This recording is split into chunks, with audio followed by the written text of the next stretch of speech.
Ooh, I did the auto stop this week, and by golly, I think it worked. But The what? The auto start. Oh. So when I start the stream, or when I press the button, the stream just goes live. It's called technology, baby. It's a thing that we do here. Cutting edge.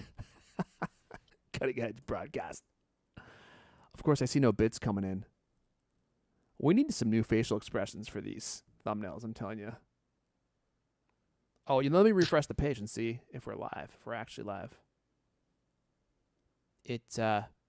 Well, I only just now sent the Mastodon announcement post. So oh, well, here comes the hordes. It'll be for a few moments for the millions. Give me the tweet so I can shut Twitter down and get this crap out of my face. I'll give you the tweet. Ah, shoot. Did I? Make it a good one. Where the hell is my tweet? That's the question. I don't even know. It's been like that all day. And I don't see any bits coming in. Oh! No. I think we're live. Boom! Oh, sorry. Was that too loud? Hey, ya! Oh, man. Look at all these people in here.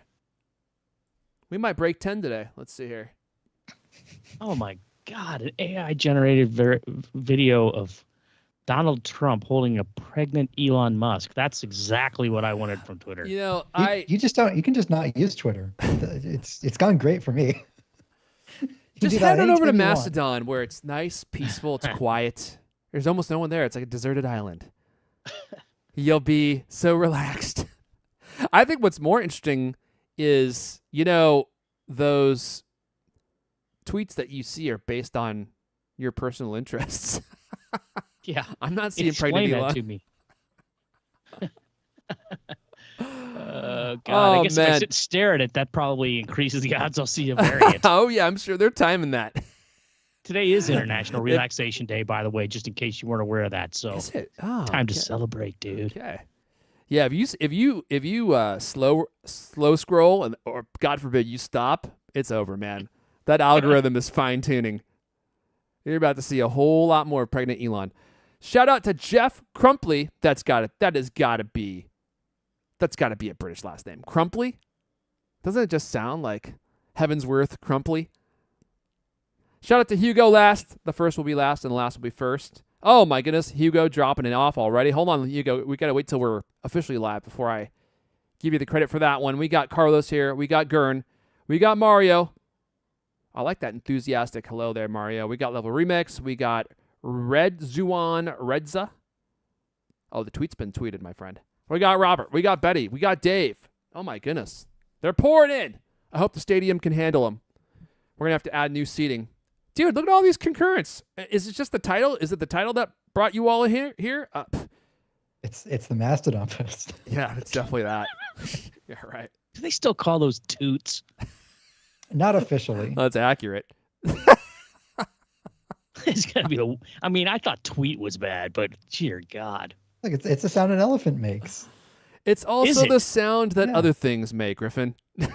Yeah. I'm pretty sure that elephants don't. I mean, they probably do make that sound, but that's not what you call it. They toot out of one end. What do they do out of the right end, the trunk end? Oh. What do you call that? I can't remember that noise. A blast, maybe? A blast. Elephant blast? Trumpet. There you go. I blasted this on Mastodon. Yeah, that's where it's coming.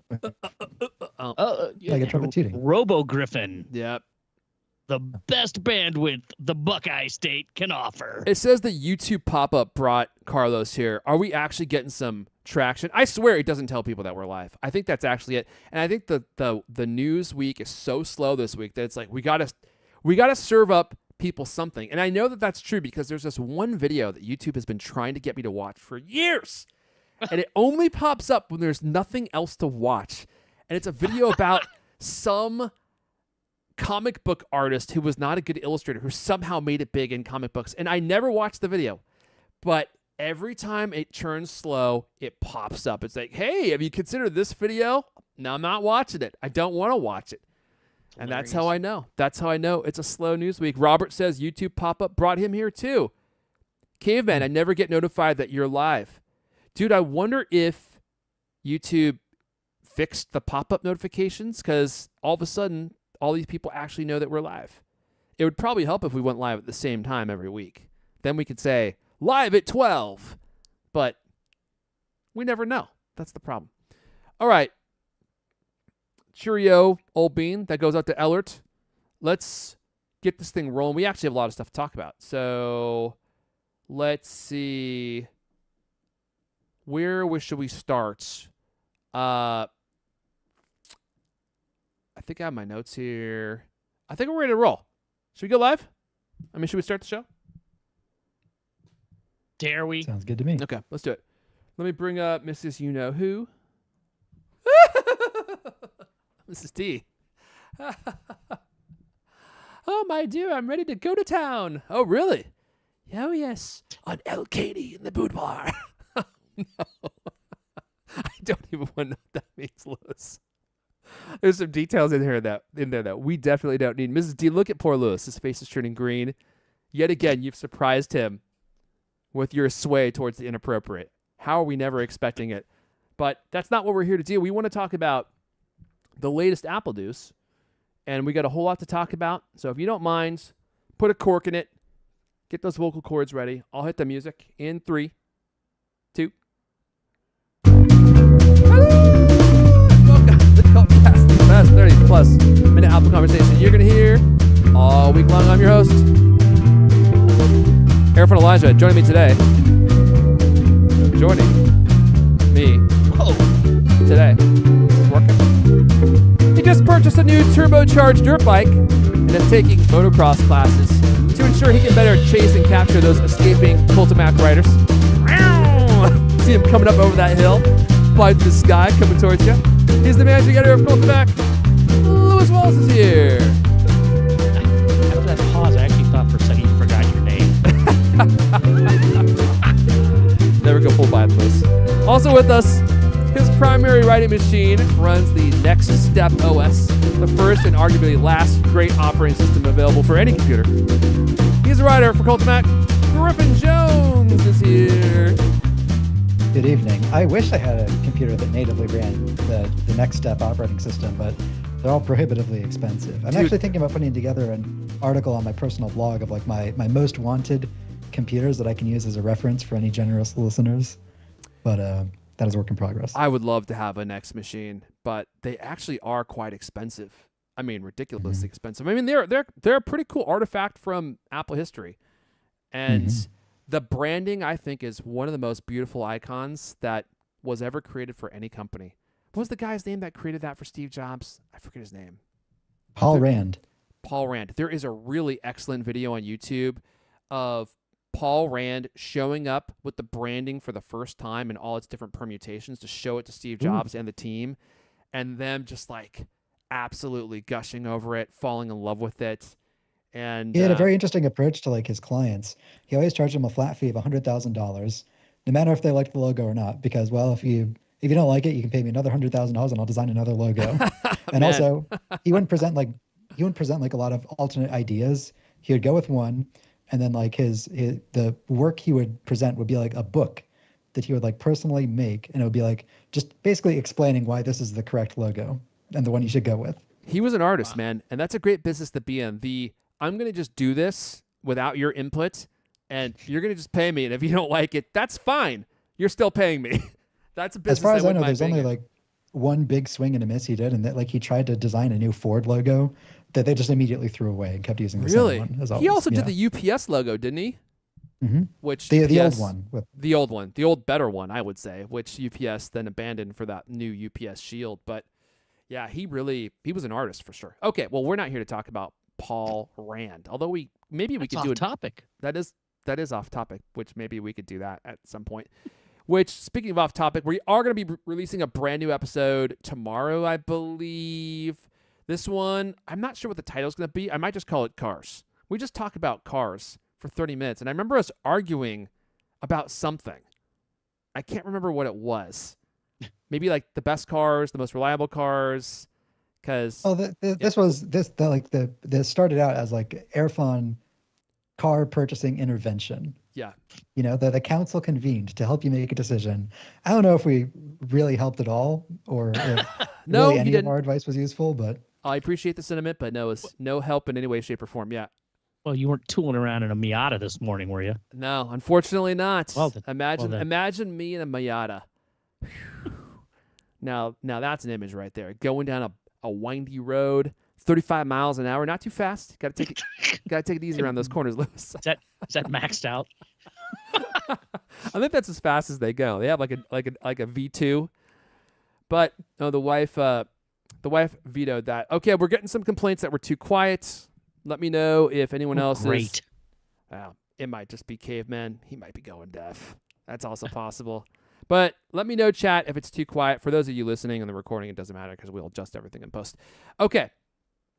We got a whole lot of stuff to talk about. We got some updates on iPhone 16 Pro. We have a potential update. Well, it is an update. I guess it's not potential on the possibility of an iMac Pro, a new one with a 30-inch display. Griffin's going to tell us about what's new in iPhone 18, iOS 18 Beta 6. Lewis is going to talk to us about what's coming down the pipe for the next version of the iPads, iPad 11, iPad Mini 7, some weird kooky iPad that Apple seems to be working on that's going to be attached to a robotic arm that will follow you around. And this is the second time, I think, that we've talked about this story, so it seems like it might actually happen.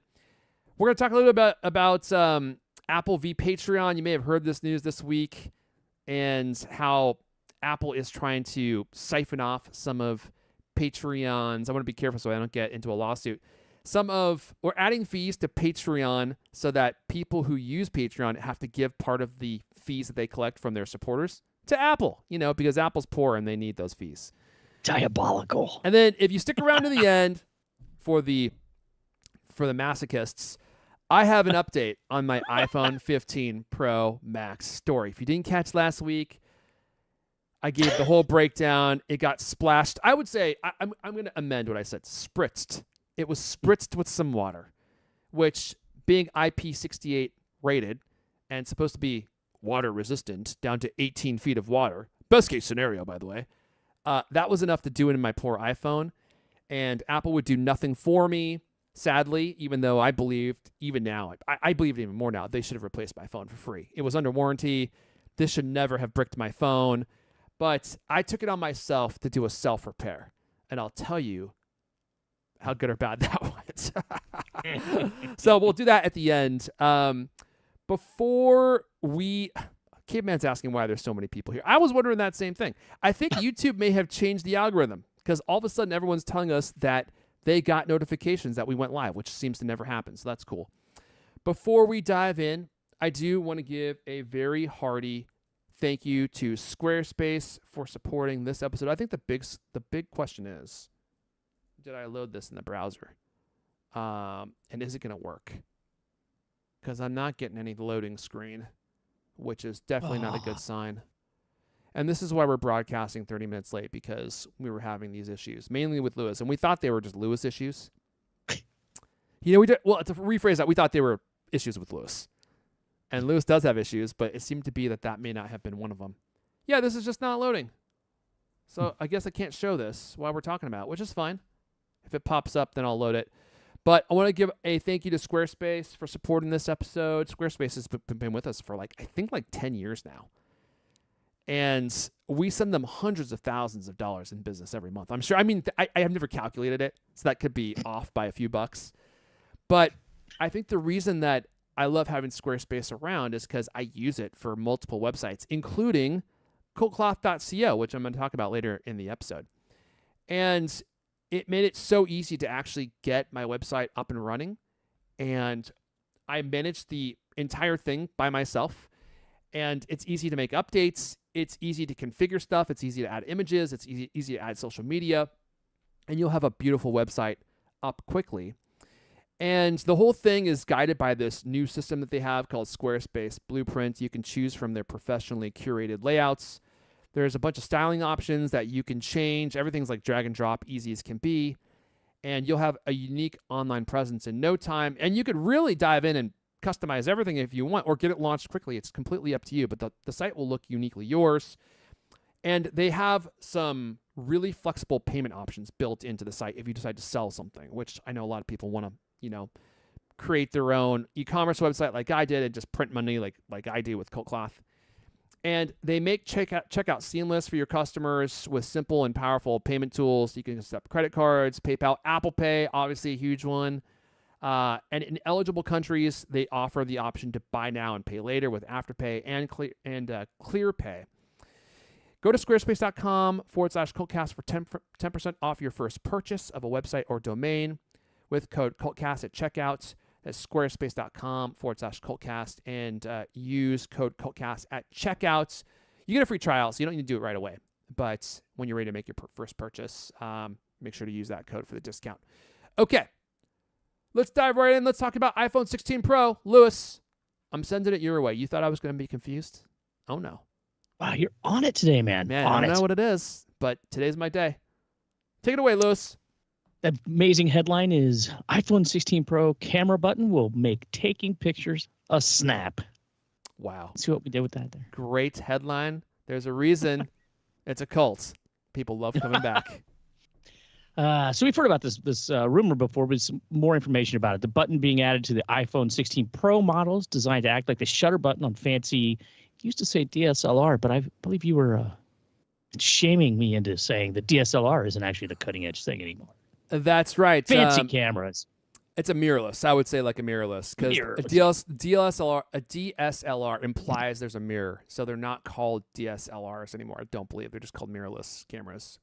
I'm just going to call it a fancy camera. Anyway, a real camera. A real camera. I mean, that also is appropriate. Yeah. So it does a lot more than just acting as a shutter or a shutter release. Excuse me. I guess that's what it would be. This information comes from one of our favorite sources. You won't believe it. Bloomberg reporter Mark Gurman. He says there will be a new camera control on the right side of the phone, at least on the new Pros. It will operate like a button on a DSLR camera. That's what he said to me. Yep. Allowing you to press in slightly to trigger autofocus. A harder press will take the picture. You can also swipe along the button to zoom in and out while shooting photos and videos. Interesting. End of the quote. So that's the most interesting thing. We've heard about this thing before. Previously, it was referred to as a capture button. Yep. This is kind of one of those things like who knows what's actually going to be called. But anyway, it sounds like it's going to be definitely an iPhone 16 Pro and Pro Max. Not sure if it's going to make it to the regular models. But does sound interesting. Supposedly, I mean, the earlier rumors said that the capture button was going to be on all models, right? And there was some speculation it was so that people could film more stuff for the Vision Pro, which is taking the world by storm. Oh, yeah, for sure. Question for you, gents. Are we going Max this year? Are we sticking with the smaller size phone? No, absolutely not. Never again. I made the mistake of eating the iPhone 7 Plus, and I hated every day of it. Never again. I think even the regular Pro phone might be a little too big for me, but I have to take what I can get. I mean, I feel like a broken record in many respects. I am, but I have no original thoughts is what I'm trying to communicate. But I did say previously that the new Max is the most manageable Max that I've ever owned because the phone is just smaller. So this is definitely the best Max that I've used, and it's so good that it makes me think I might Max again. I don't know, Lewis. You seem like a Max man. You go to the Max in everything that you do. You take it to the Max. I get the 15 Pro Max. The wife has the 15 Pro. Every single time I pick up her phone, I go, gee, this is a lot less unwieldy than my phone. It is way more manageable, isn't it? I don't think I can bear to do it. Unless they come out with some amazing feature that's only in the Max, which, they sucker you in like a fish on a hook. That's what got me that 5X Tetra Prism camera. Yeah. And, to be honest, it's fine. I don't use it that often. When I do, it's not like it's some, astonishing difference between the two models. It's not like it's zoomy enough to really be a super zoom, If it was like a incredible zoom camera, then yeah, maybe I would have to do it. But it's just like slightly zoomier. So yeah, I think I'm going regular Pro. Sorry, it's not as far reaching as it sounds like it's going to be, but I have found it to be more useful than I thought. So, but I think for me, I'm well. First of all, on this phone, I let Twitter decide for me. I literally created a poll that said if this post gets like some level of likes, like 200 or something, I'll spring for the extra Max, And sadly, that happened. So then I was like, oh, great. And I have to spend the extra money. I'm not even sure I want this phone. Dude, you got to do that with the car, too. Yeah, surely the great wife will idea. accept that as a convincing proof that you have to get the Miata or whatever. That's a great idea. Create a poll, and I'll bring her the paperwork and say, the people have spoken. There's nothing I can do. Exactly. We need to spend $30,000 on an MX-5 Miata. It has to be brand new because, unfortunately, that was in the wording of the tweet. So, of course, we'll have to add another $3,000 to $5,000 on top of that for the marriage counseling. But, whatever gets me into that Miata. I think I'm going regular, man, if only because my iPhone 15 Pro Max is not going to be able to be traded in. I'm not even sure I'll be able to sell it.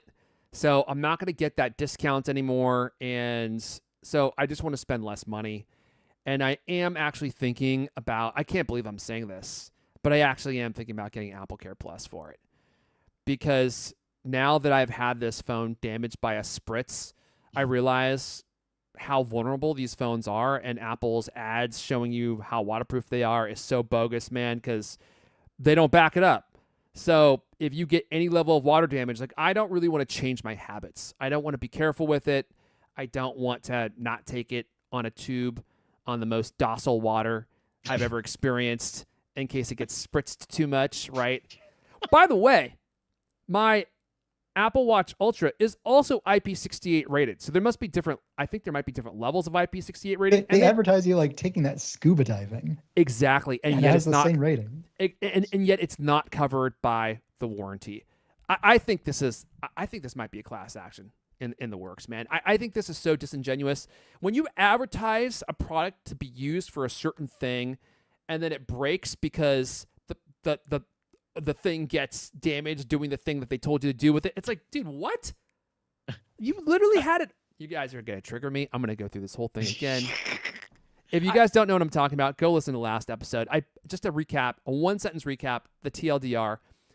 I took my iPhone 15 Pro Max on a tube. It got splashed a few times, and it got water damage, and Apple refuses to fix it for me, which I was like, I don't have Apple Care Plus. I was like, that's bogus. Like, if I had taken it scuba diving or used it with outside the parameters for which you said this product should work, I would think that was fair. But you clowned me. You played me.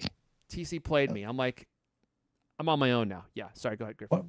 One very long sentence there. To rein this in a little bit, like, I don't see any reason why I would want to get the bigger one instead of the smaller one.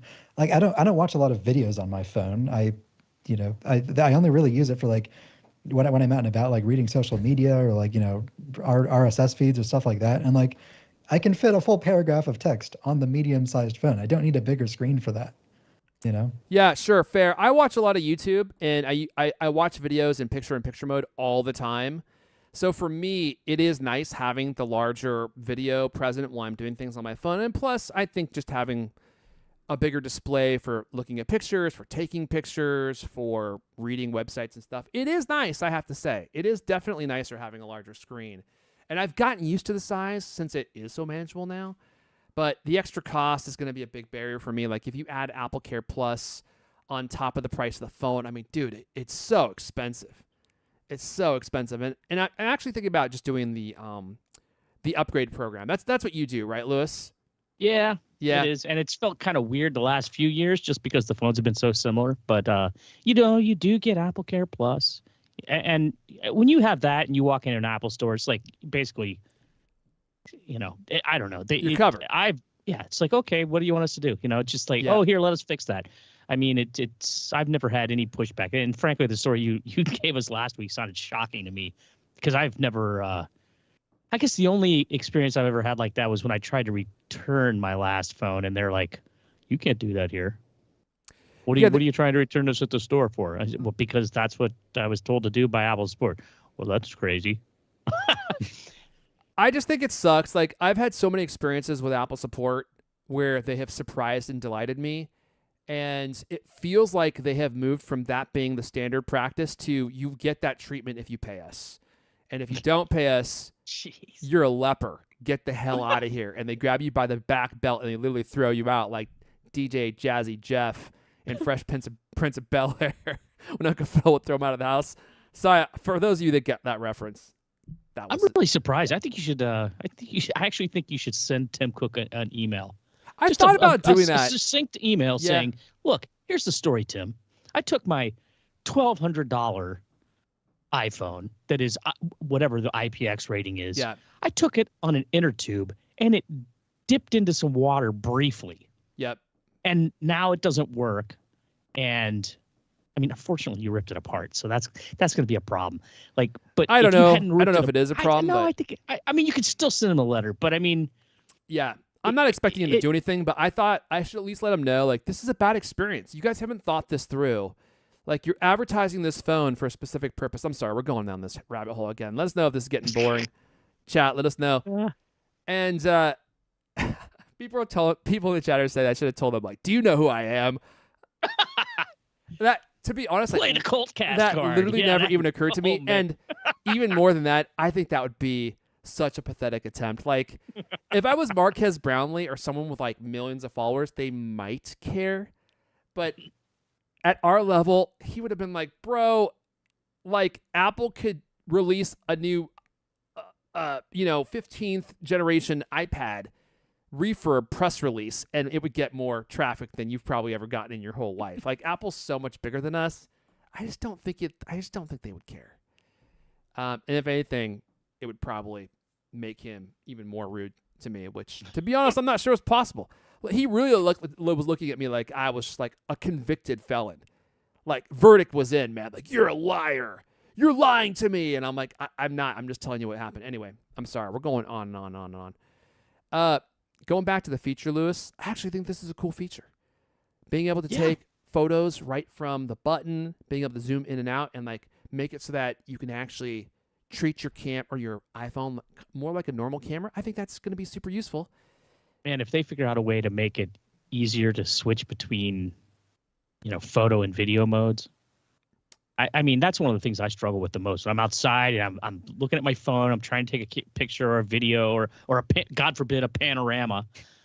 And it's like, I'm trying to use those on-screen controls. I don't know, it's just super hard. The sun's blaring in my eyes. I feel like a mole. I'm sitting just trying to, I struggle with it. Don't you? Not really.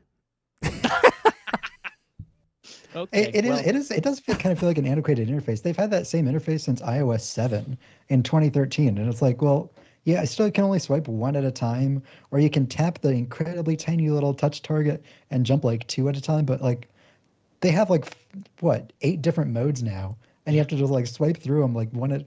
It's actually very hard. That's a good point. Like, especially in broad daylight when you can barely even see the screen anyways. Right.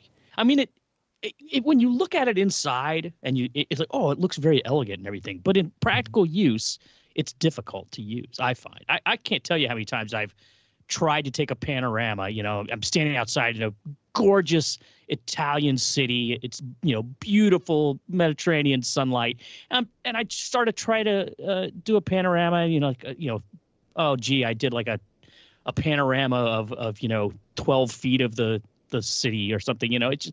It's just complicated. I'm sure my eyes are. I know my eyes are damaged. They're not great eyes. I can't get an upgrade on my eyes. Not yet. But give it a few more years. Not yet. Yeah, but it's just I find it. I always struggle with it, and trying to even switch between like photo and portrait mode. It's hard to get it exactly right for me. I don't know. I'm looking at the chat here. People are saying, Wesley Davenport saying he received a free replacement iPhone after ruining it in water 5 to 6 years ago. We're going back. I think that there's something about me that just irritated that technician. I don't know what it was. Maybe he was like intimidated by my wit and knowledge of the product itself. Maybe it was. You know what? Maybe it was the jawline. I don't know. Maybe it's just a Seattle jerk. Maybe you got like the one jerk at the Genius Bar. Yeah, I'm sure there's probably more than one. I have had encounters at the Genius Bar in Seattle before with people like that. It doesn't happen very often, but there are people there that are just kind of rude. And you should have tried a different store before you ripped your phone apart. That's what I would have done. I know. I probably should have done more. But I think that they put a note on the phone.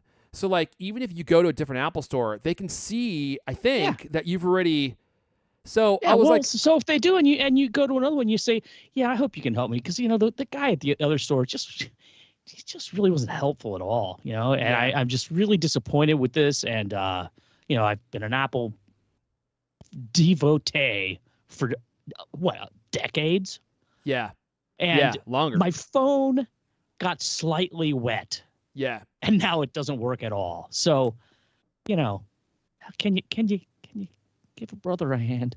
Maybe make that Yeah, pathetic, like exactly. needy face, where it's like, yeah, I would have gone in with the real, like, hey, I don't want to be too, weird about this, but I had this really bad experience at a different Apple store, and I don't want to name any names or anything, but I'm hoping you can help me with this. You fine, outstanding citizen. but I can tell there's something about you that I like. There's something special about you. I think you're think gonna be my you guy. can take care of this problem. Other people You can probably make couldn't genius handle. and genius car. No way. Yeah, I'm going to email Tim Cook. I'll tell you what, I will commit to doing that. I'm going to email Tim Cook. If he responds back to me with a, hey, y'all, I'll let you guys know. I think it will be crickets. I'm sure this is not the first time this has happened where people tell Apple some story and they're like, yeah, take a hike. We don't care. But I'll try it. I'll send him an email. I'll explain it succinctly. He'll read it at 3 a.m. Yeah. Crack it on. After he's done working out at 2:30 a.m., he'll probably get back to me, or at least he'll see it. I know for sure he'll at least read it. Well, I don't know that for sure. That's the rumor, right?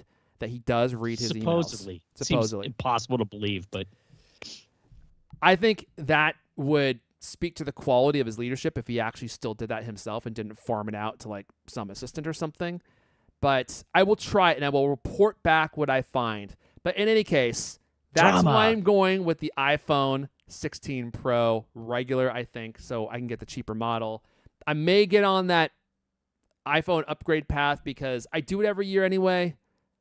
So, but it depends on whether or not I can get one of our genius friends to give me the discount. Because if they can give me the discount, then I get 25% off the phone. I get 25% off the Apple Care Plus. And then it's like, okay, this actually is a pretty significant discount. It might be worth the effort to sell this myself at the end of the year because it will still have Apple Care, which is a huge draw for a used phone. It's like if you buy a used phone and you can take it to Apple for the next year to repair anything, that's a pretty big deal in my book.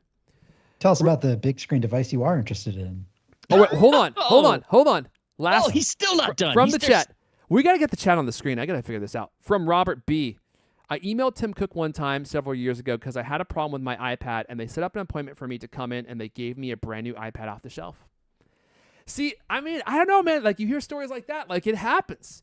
I think TC actually, he really cares about people's experience with Apple, and I think that this is a legitimate oversight on their behalf. It's like the whole Apple or the iPhone 4K issue that I've mentioned before, which I'm not going to go into, but just to give you a quick TLDR, I think there's a huge product oversight for Apple. They charge you, well, they include the ability to record 4K video on your iPhone, but there is nowhere for you to watch that 4K video. You can't do it on the Apple TV 4K. The only way you can do it is incredibly convoluted. It takes a ton of effort. And so you're paying Apple to essentially give you a feature you can't use, and then you pay them again for iCloud photo storage to store those videos in the cloud, which take up more space because they're 4K. And so Apple double dips. They're getting paid from you twice, and there's no way that they give you to actually enjoy that content in 4K. I think that's a major problem. I would go as far as saying it's a scandal. It was a scandal. Definitely don't include this in the email about the phone. I'm going to write him like an 8-page report of all Apple's problems. Okay, should I move on? Sorry, this is going downhill at an accelerated pace. Let's talk about a potential iMac Pro with a 30-inch display. My friends, if you have been wanting one of these, I've got good news, and I've got maybe not bad news, but maybe slightly disappointing news.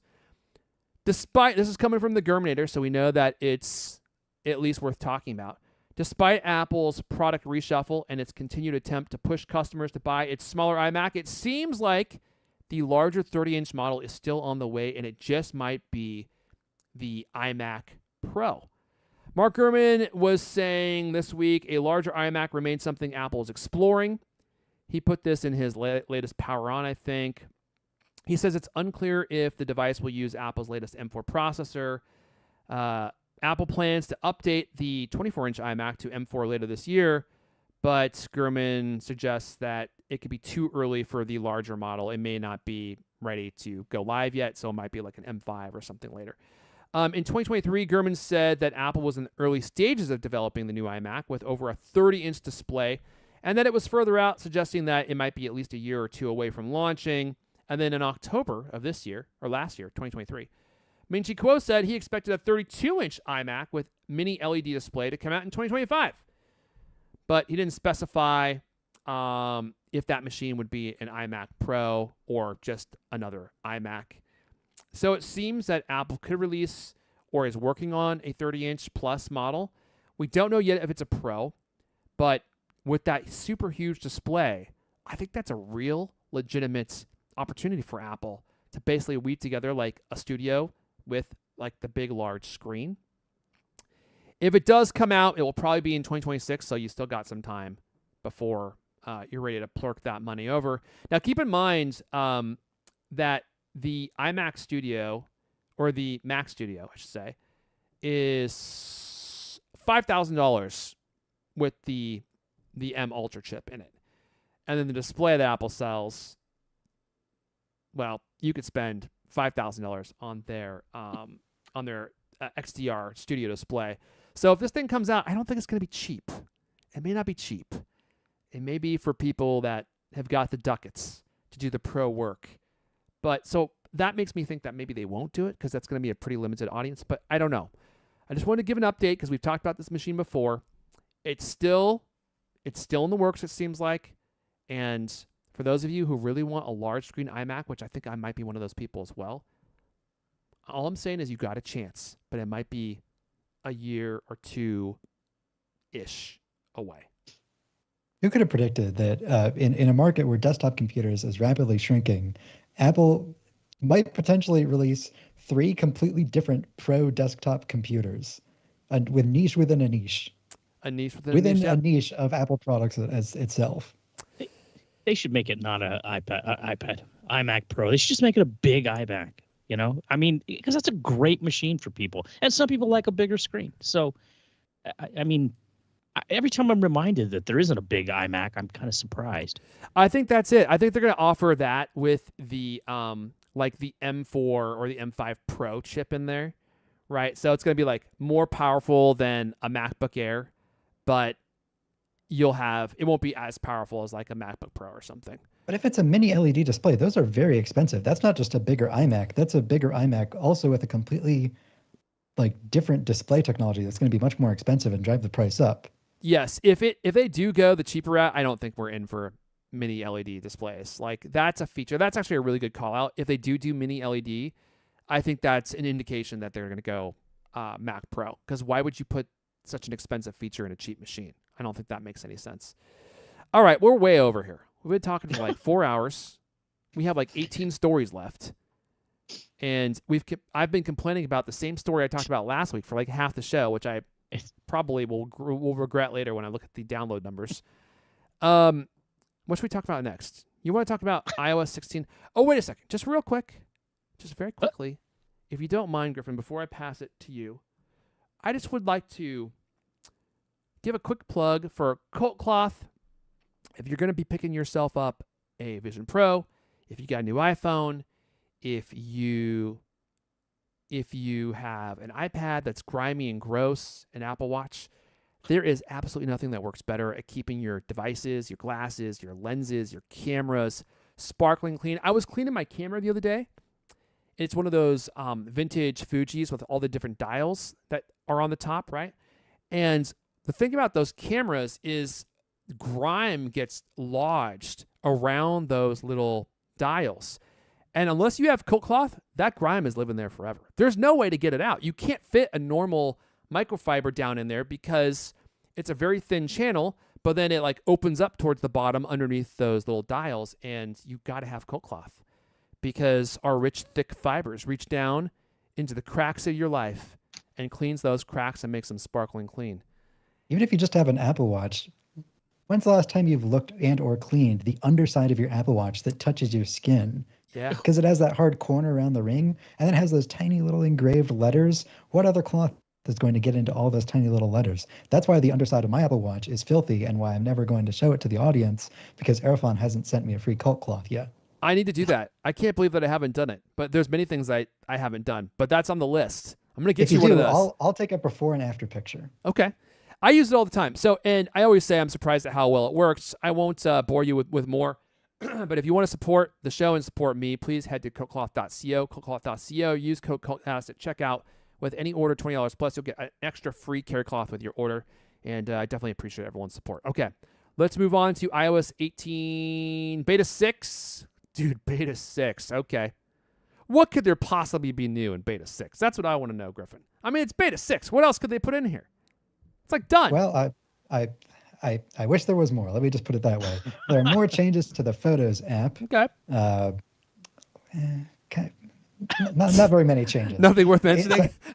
Well, in the library, the search button has been moved to the left of the select button, so it's now easier to tap. I will say that in this latest beta, I don't accidentally tap the wrong button because the search button is no longer in the middle. It's on the far edge. And when you scroll down in the Photos app, the search button expands to be a little bit wider. So now it has like the little spotlight icon and a label that says search. It's still, but here's the thing. It's still like way up there on the top of the screen. It's still hard to reach with one hand. I'll say this again. I think it should be a full-size like text box, like right in the middle of the screen between the library and all the stuff below. But well, we know that Apple's listened to this show, or at least to your piece. So yeah. It's worth calling it out because that's what I want to happen. Right. But again, we're on beta 6. Probably won't be any changes before it's released, unfortunately. Another change in the collections view, the albums are displayed a little bit larger. You can now see 3 on the screen at once instead of just 2. That's another thing I called out in my article from before that they've changed. Here's a surprising change for all of our friends in the European Union. Switching gears in the iOS 18.1 beta, which is still happening in parallel, the latest version lets you enable Apple Intelligence in the EU. Apple withheld this earlier, but in this latest beta, all you have to do is go to Settings, General, Language and Region. You set your language to US English and your region to the United States, and then you can use Apple Intelligence. It's no longer like geo-locked to your location. Now, bear in mind, if you do that, you lose access to European Union exclusive features like alternative app marketplaces after 30 days. So you have to decide whether you want Apple Intelligence or Fortnite. Man, it would be such a huge savings to have the alternate app stores. I mean, the prices are going to be so much better than they are on the App Store, the official App Store. Yeah. As we mentioned, this is probably the last beta. There might be one more, but it's really getting to be about the time where Apple has to start putting iOS 18 on the millions of iPhones that they plan to ship out in a surprisingly short amount of time, like less than a month. So there might be a beta 7 next week. Probably not, though. This is probably it. All right. Any other features worth mentioning? I'll put a link to the show really. notes or to the story in the show notes, or by me, I mean Griffin will. And you can go read through everything. It has all the different screenshots of all the stuff that's changed. So he already did all the work. So all you got to do is go in there and check it out. New dynamic wallpapers. It's kind of cool. Yeah. All right. Cool. Well, then, in that case, I'm going to send it over to old Lewis Wallace to talk about. Oh, thank you for that. Lewis Wallace with the win. We got to give a big, hearty thank you. Boom! To Hugo Last for the $25 super chat. He said, starting a new fund for Erfon's new iPhone, Hugo. I appreciate the sentiment. It's a thought that counts. Unfortunately, that goes directly into LK's pocket. I'm not sure I'll ever see a dime. Do you think LK will buy me a new phone, Lewis? Oh, somehow? That's definitely in the pipeline. Can you talk to him about it for me? With the hundreds I'll of be dollars? sure to bring that up. Yeah, okay, cool. Yeah, that'd be great. But thank you for that, Hugo Last. We're going to have Hugo on the show. I reached out to him today on the all-new X, and I said, Hugo, we're going to make this happen. I don't know what country he's in, but if he comes on, you know what that means? It means he literally bought himself onto the show. I'm not even ashamed to say it. He literally bought himself onto the show. I think he's a member And you of can the do very it too exclusive. if you go to support.thecultcast.com. That's true. Pay to play. we do want to bring people on from the very exclusive Cult Club, but Hugo, if you guys haven't noticed, is literally donating to us every single episode now in the super chats. I'm not sure how much it's been, but it's got to be hundreds of dollars by now. And I think he could do even more. Like, he's already done so much, but in the next year, I expect big things from Hugo. I'm just joking. Hugo, you've done enough. Take a break. Let somebody else donate a couple bucks. But after your break, come back. Okay, let's see. Lewis, iPad 11, iPad Mini 7. You want to give us a breakdown here? Our amazing rumor roundup of what to expect from iPad 11 and iPad Mini 7. Shocking news. Apple is working on updating its tablets, and it's probably going to release them sometime in the future. Hey, I think that there's more to this story than your sarcasm implies. I'm not giving it its due, am I? Due respect, October is traditional time for when Apple releases new tablets, So that's when we're expecting iPad 11 and iPad Mini 7. There's been a dearth of specific rumors about what the regular iPad's going to get this year. Consensus is it'll get a new, faster chip. Not surprising. Current version runs on A14 Bionic from 2020. So this is only speculation, but upgrading the tablet to at least an A17 Pro with sufficient RAM would make it able to run Apple Intelligence. There you go. So that seems, they're not going to release an iPad that doesn't use Apple Intelligence. That would just be crazy. No, crazy especially because I saw a story that they have plans to introduce Pro features at some point and roll that into Apple One, which makes way too much sense for Apple to not do it. I'm not saying I like that idea. I actually don't at all. I'm like, everything seems like it's going to start costing money at some point, which I don't love, but I think that's probably in our future. They don't want to reduce their pool of potential customers there.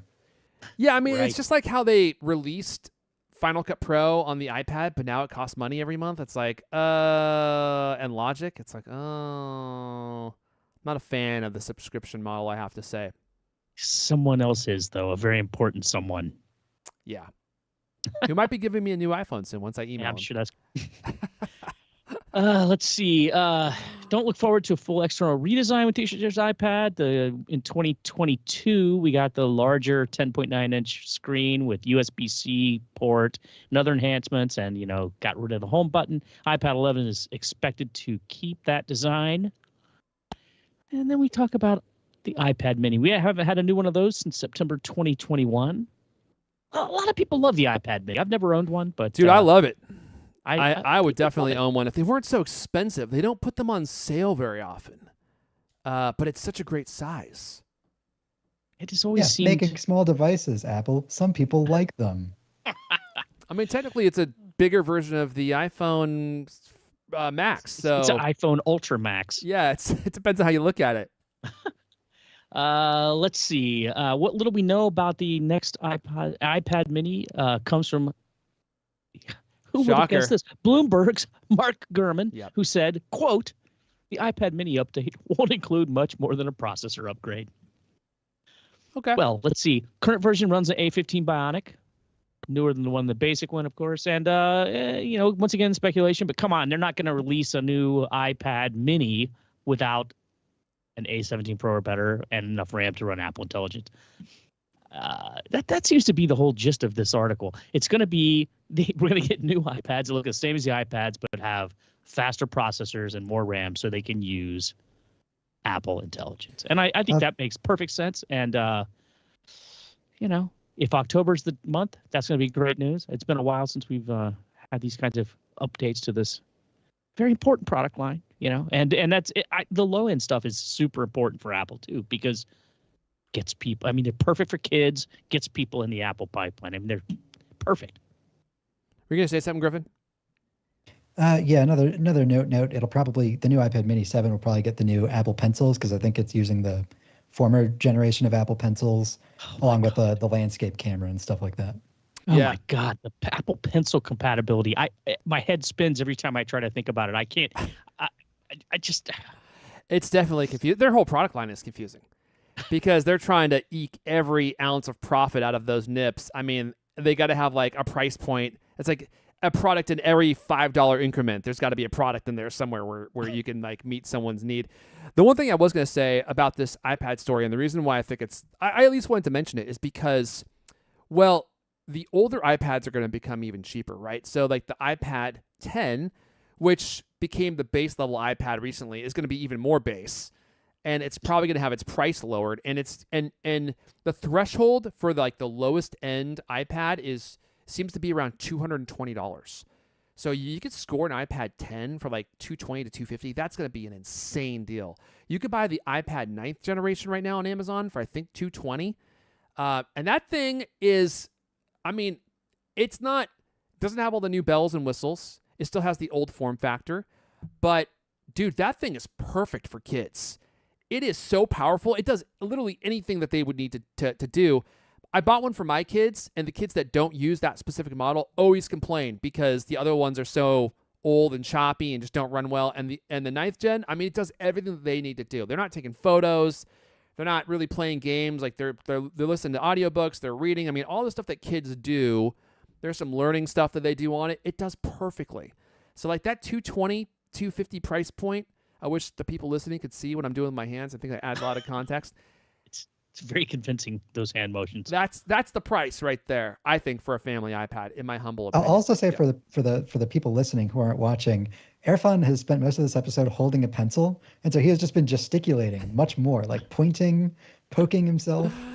Yeah, that's right. I found this pencil on my desk. It's unsharpened, just an unsharpened pencil, and I have found it to be very good for making points and for talking, right? And it really adds an element that kind of helps people, when I'm making a point, stay focused. It's like, I've been fiddling off camera with a tiny little like cable wrap tie thing that I've coiled into like just a tiny little bundle. I used to have one of those on my desk, and I did the same thing with it. Oh my God, I feel like I gotta get a prop or something. Maybe find a flamethrower. Lewis. Flamethrower would be very useful, I think. No, not for long. Only until your house burns down. Okay, Lewis, let's talk about the last iPad. Oh my goodness, we are running so long. We gotta pick this thing up. Let's talk about this wonky, weird iPad on an arm. One. Are you going to show the people the amazing AI generated? That's definitely not the way it's going to look, but okay. It looks like a robot's spine. Yeah, some of these things are truly unsettling. Let's see. So Apple, we've heard about this rumor before, but Apple's reportedly ramping up work on a tabletop computer that's essentially an iPad on a robot arm that can rotate and tilt the tablet to keep it facing the user. Let's see. The company.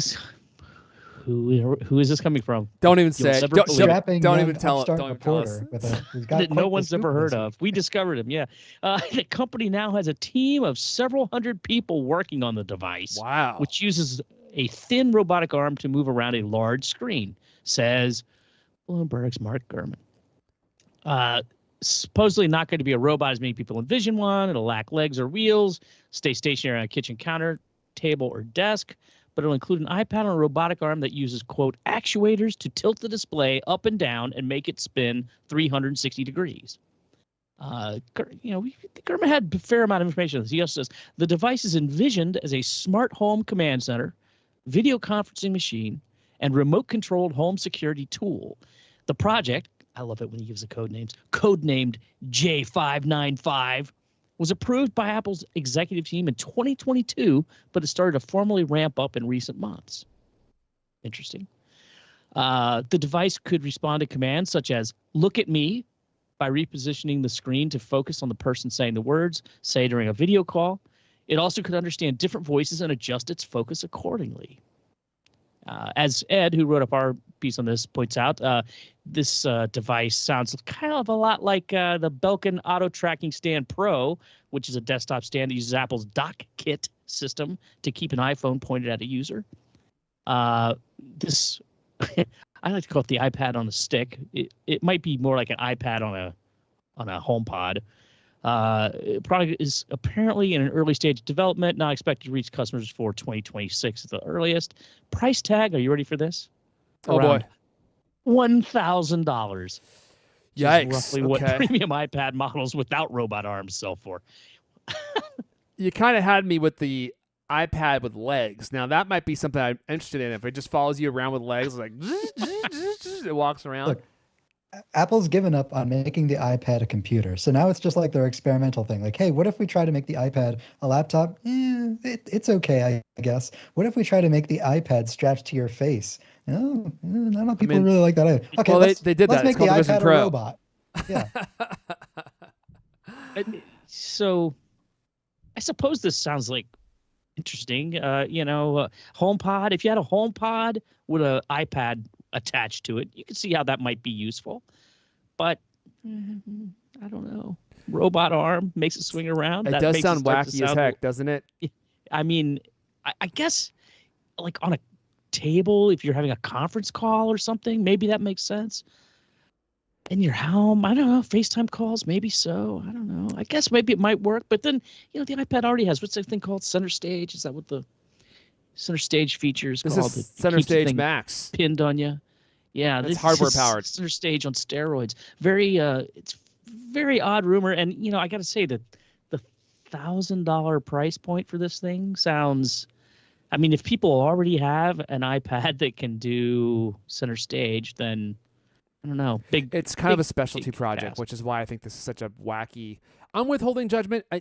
This could be cool, but it is definitely a departure from what we're used to. So let's see. I mean, to me, it sounds like this is almost like experimental at this point. But if they have 200 people working on it, it's hard to know if they have decided to go ahead and just greenlight this, or if they're still doing research on it.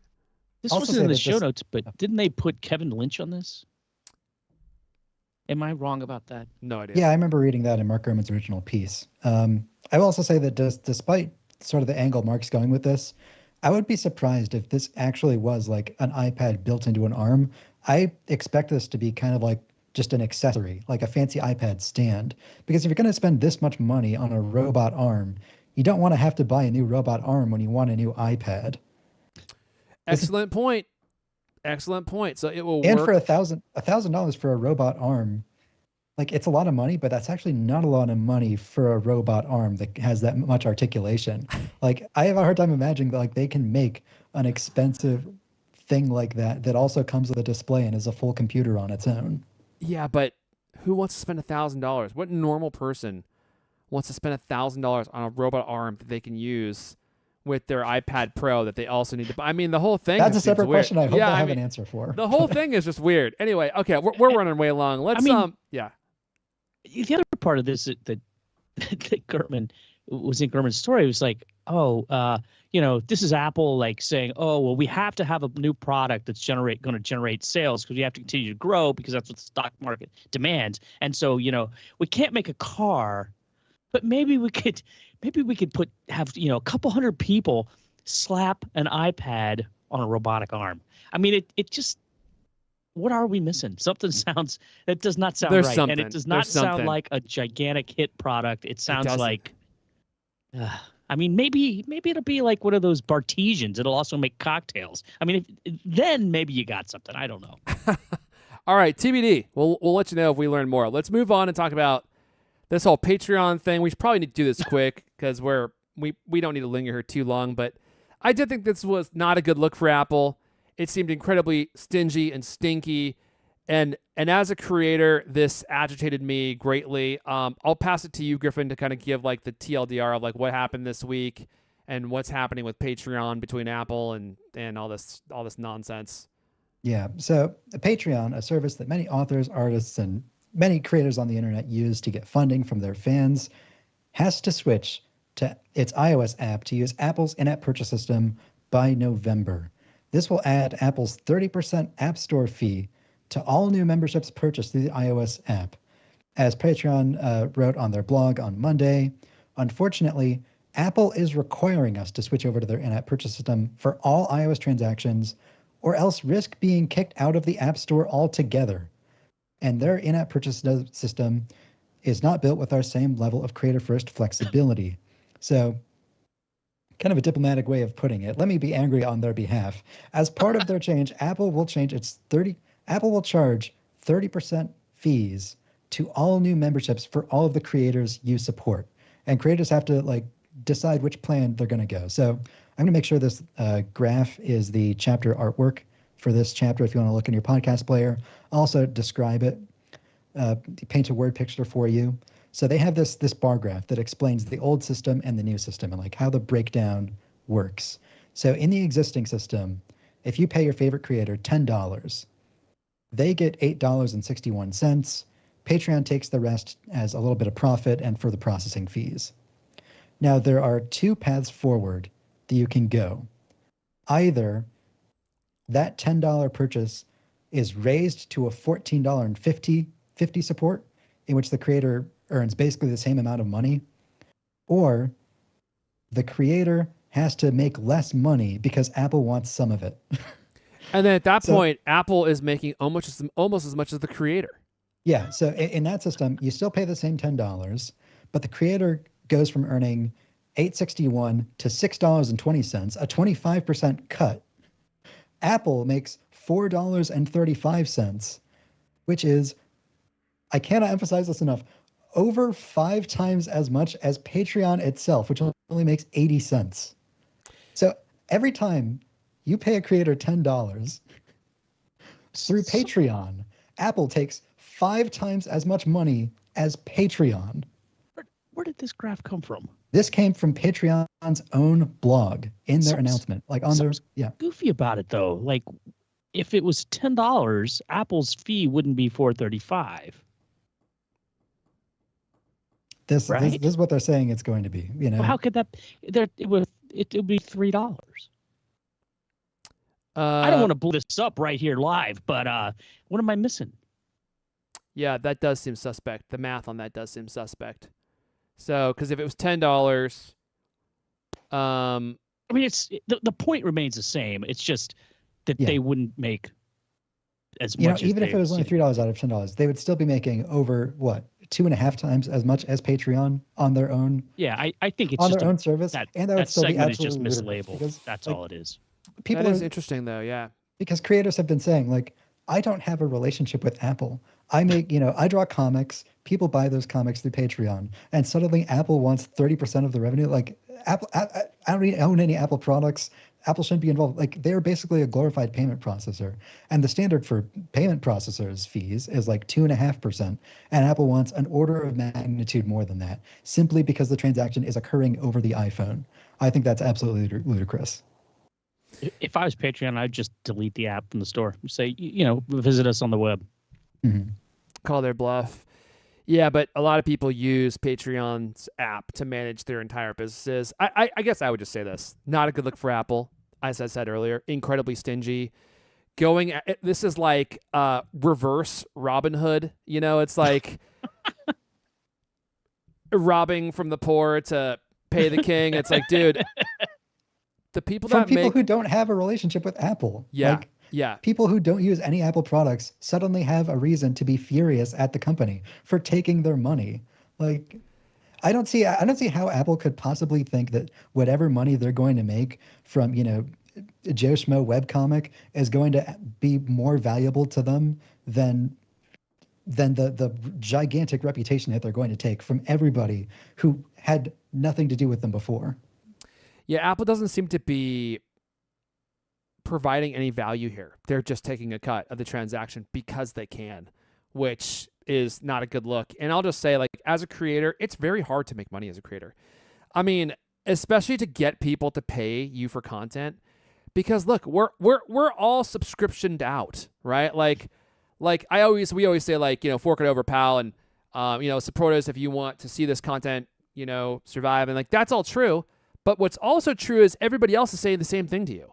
And so you got to pick and choose who you want to support. And, if you support us, we appreciate that. But like, it's hard to get people to give you money, any level of money, even $5 a month. It's hard to get people to give you money because there's so many other things to pay for. And now you have Apple in here, like, poking their big long finger into your shoulder and like, they're telling you to fork it over. It's like, dude, okay, but what are you doing for this money? Nothing. Oh, you just exist and you can collect. So that's why you're doing it.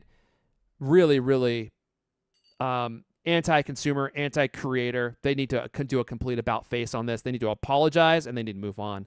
It's not going to be so much money, and Apple is not so desperate for money that this is something that they need to do. They're making money plenty of other places. They got subscriptions galore now. They're charging more than ever for these products that they say are waterproof, but actually are not. They say are water resistant, but actually seem to not be.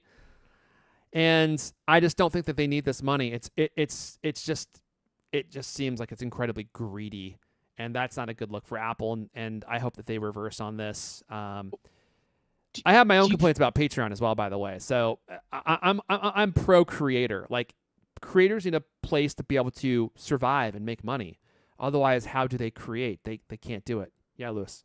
Do you feel wildly different about this than, for instance, signing up for a Netflix subscription and giving Apple a monthly grift, or in-app purchases? I mean, it's kind of the same thing. They're not really doing anything other than facilitating the transaction and building the platform, and maintaining the platform that the transaction takes place over. But it seems like you find this extra offensive. I feel the exact same way about this, because I think that Apple's 30% should have been lowered years ago. Oh, for sure. I think that charging 30% of a sale for your app is, I think that's justifiable, but I would like to see that be lower as well. But at least at that point, you're like providing a store infrastructure, you're providing a platform. Like, there's stuff that you're doing that justifies you collecting money. But if you're collecting a portion of all their sales, if you do that, it needs to be very low, because you're not providing any extra value at that point. You're just collecting. And 30% of any kind of revenue, subscription revenue, is outrageous. Like, the most that should be, and I would argue even this is too high, is 5%. Even that is too high. And you're not providing, again, it goes down to the value. You're not providing any value at that point. The app has already been installed on the device. Netflix is doing all the work. Patreon's doing all the work. All you're doing is holding out your big, fat, sweaty palm and saying, "Fork it over, pal." And fork it over is a great slogan. It works if you're actually providing something. But if you're not providing anything, then where do you get off doing that? It just is a gross profit extraction tactic. And I hate to see them do it. Yeah, we could talk about this all day, especially about the percentages that Apple charges. I'm not a fan either. I think they all need to be lower. And I say that as a stockholder, a significant stockholder, a voting stockholder. All right. Let me wrap up with this story. You're all wondering, I'm sure, what is the state of your iPhone 15 Pro Max? I'll fill you guys in. Quickly, got spritzed, got water in it. Apple told me to take a hike, and Uncle filled me out of the house, unfortunately. So I decided to take upon myself to take the phone apart, which was one of the most harrowing tech encounters I've ever had. Finally got the screen off. Sprayed the whole thing out with compressed air. Water did come out of it, out of the buttons on the side, and I had to clean out the lenses and stuff because they were all foggy and everything. Took the whole thing, well, not the whole thing apart. I took the camera module out, and I just let the phone sit there for like probably a week, just drying. And in the process, I did break the screen, unfortunately. The backing on the screen was broken. And so I was like, dude, I don't even know if I'm going to be able to get this thing back together. So before I tried to put the whole thing back together, I plugged I put the camera module back in, cleaned the whole thing up, wiped it all down, cleaned the lenses with alcohol, and replugged the battery back in. You got to, this whole thing is like, it's like playing Operation. You got to be very delicate, things are buzzing at you. And you're using like a spudger, you're using like surgeon tools to get this thing back together. I get the screen plugged back in, powered up, power's back on. I was like, okay, power's back on. That's a good sign. Now, it worked before, but the buttons wouldn't work. The cameras were inoperational. And the other thing it was doing before, which is driving me certifiably insane, was the buttons, especially the volume buttons, would just be erratic. Like all of a sudden, you turn the phone on and the volume would just go bloop and just drop all the way down. And if you brought it back up, it would bloop, go all the way back down again. And then it would just keep like the water was in there, so it would keep like thinking that you were pressing the volume down button, and so like the meter that shows you how much volume is left would keep showing up on the screen as empty, and you would just slide in and out and slide in and out and slide in and out. I was like, dude, I can't handle this visual activity. It's gonna make me crazy. So all that to say, plug it in, turn it on. No volume display. Press the volume up, goes up, doesn't come back down. Press the volume down, goes back down. I press the quick action button. It works. I was like, no way. So I remount the screen. I haven't glued it down or anything. I just literally pressed it back on. The glue is so powerful that even what residual glue was left is still sticky enough that it kind of holds the screen on. And so, my friends, we are back in business. Wow. Back in business, baby. It actually worked. It works. I did not expect that. It works perfect. The buttons haven't had a single glitch. The cameras work perfect again. The quick action button works perfect again. Now, look, this thing's never going to be waterproof, ever. Take it in the shower tomorrow morning. Never doing that again. And you could see, like, maybe you can't see, the screen's not, like, fully mounted on there anymore. Like, there's some bend. And, but, you know, I could glue it back on, and I probably will, just to kind of adhere the screen better and make sure I keep as much dust out as I can. Water is a lost cause. But the dust, I would like to keep out of it. But, like, the thing is, like, this phone doesn't need to last me another year, although I think it probably is good to go from here on out. It only needs to last me until the iPhone 16 comes out. Like, that's what I was just trying to get to, until I can buy the next phone. So I consider that a big success. You know, I'm amazed. Surgery successful. Wow. The patient survived. Maybe not perfect, but up around, moving. Everything seems to be working again. I couldn't believe that worked. So getting that water out and just letting it dry, I guess it was so minimal because it wasn't a lot of water, just like a couple like teeny tiny drips. Like it doesn't have to be very much. Everything in there is like very close together. Teeny tiny little driplets, you know, came out, I think, when I sprayed the buttons especially.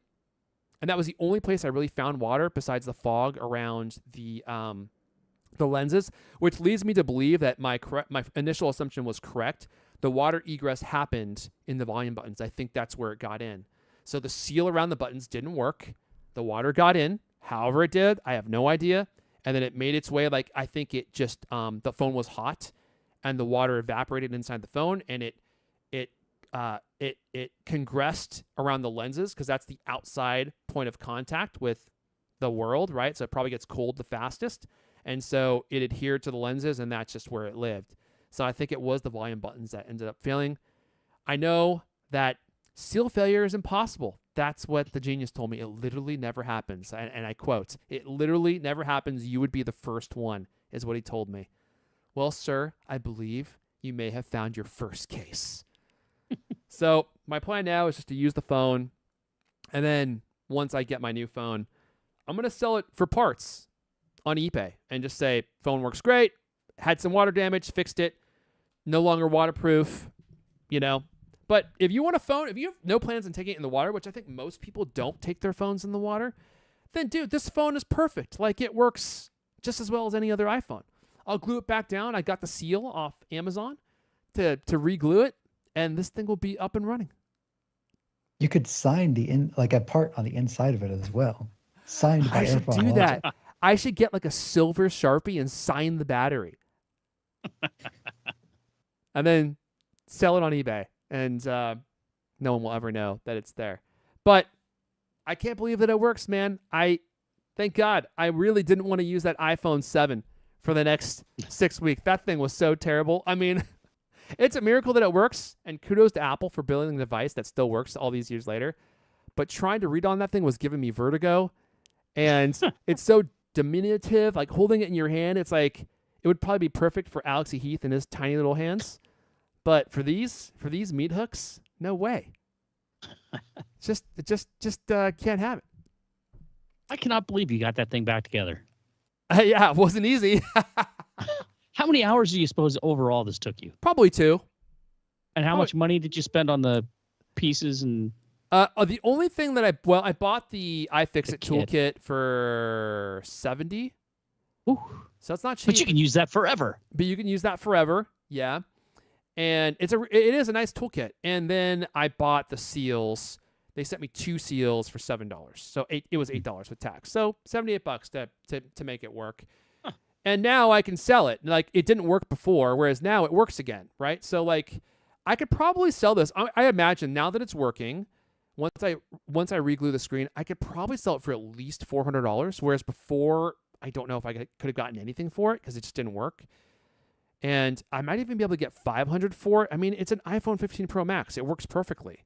So there's probably somebody out there who's not going to care that it's not waterproof, and they're not going to care that it got water damage. Like, as long as it works and they can see that it works, like, they'd probably spend $500 on it and get themselves a phone. Or I might keep it as a backup, just having a backup phone. I've thought about doing that as well, because the only backup phone I have now is the iPhone 7. Not a great backup phone because it needs a SIM card, you know. Actually, I had to spend $5 on the SIM card, so there's also that. So I guess I'm at $82. SIM card. Ha! Q&A says, hilarious how Alex has not been part of the show for years, but still has his hands made fun of. If there's one thing I'll do for the rest of my life, it will be making fun of Alex E. Heath and his teeny tiny hands, especially now that he's working at The Verge. That traitor. I hate to even speak of him. But I also am weirdly obsessed with him and how well his career is going. But that's a topic for another time. I think we're going to go ahead and wrap it up there. That's all the CultCast we have for you guys this week. But you know what? If you want to come hang out with us, you're welcome to fork it over. We're all in the Cult Club. You could be there too. It's only $5 a month. $5 a month. You'll barely even notice it. And Apple takes none of that money. That is true. The way we do it, Apple doesn't get a single solitary stinking cent. It, for the most part, goes directly to us, except for like 3% for the payment processing. And you can do that at support.cultcast.com, support.cultcast.com, cultof9to5macrumors.com until our legal team reaches a settlement there with all the involved parties. I want to thank everyone for listening, for hanging out live. We will see you guys next time. Teddy says... What day of the week do episodes of the CultCast come out? You didn't say that part. Oh, every Thursday night? Did I miss that part? Okay. Yeah. How will they're going to be so confused? They're not going to know when to try to download it. Shoot. Well, I'll make sure I mention that in the CultCast off topic, which also won't be coming out for at least a week because the one that we have is already recorded. All right, guys.